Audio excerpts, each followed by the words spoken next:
పులిని చూడాలనిపించిందనుకో జూ పార్కుకు పో, ఫోటో దిగాలనిపించిందనుకో జర్రంత దగ్గరికి పో. సరే చనువిచ్చింది కదా అని అడవి జోలికి పోకు, వేటాడేస్తుంది. జరంత డైలాగ్ అటు ఇటు అయింది కానీ జరిగేది మాత్రం అదేనబ్బా. మీ ఊరికొస్తా, మీ నట్టింటికొస్తా, నియంగా మీరు మనుషులే అయితే నన్ను ఆపుండి చూద్దాం అన్నట్టే ఉన్నది పోన్రి. ఇంతకేమైందో చెప్పరాదు అని అంటుండ్రా, చూడుండ్రిగా మీరే.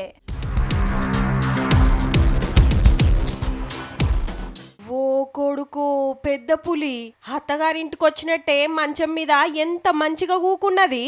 మధ్యప్రదేశ్ రాష్ట్రంలో ఓ గూర్లకు సొర్రబడి సీదా గీ ఇంట్లకు గుసాయించి 8 గంటలు సుక్కలు సుక్కలు చూపించింది.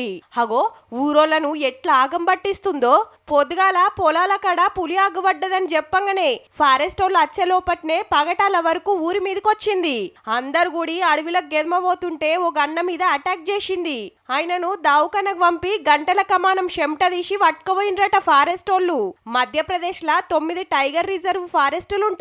బాంధవ్ బాగ్ ఏరియాల ఊకూకే ఊర్ల మీదకి వస్తూనే ఉంటాయి. మొన్న గిట్లనే వేస్తే ఓ పులిని ఏరే జాగలకు తీసుకుపోయి ఇడిచబెట్టొచ్చిండ్రు. ఇప్పుడు ఇది ఏం చేస్తాయి మరి? అడవిల గాసం లేకుండా చెట్లు పొతం పెడుతుంటే జీవాలు తగ్గి ఆకలి తీర్చుకుంటానికి అడవి బాట ఇడిచి జనం బాట పడుతున్నట్టున్నాయి.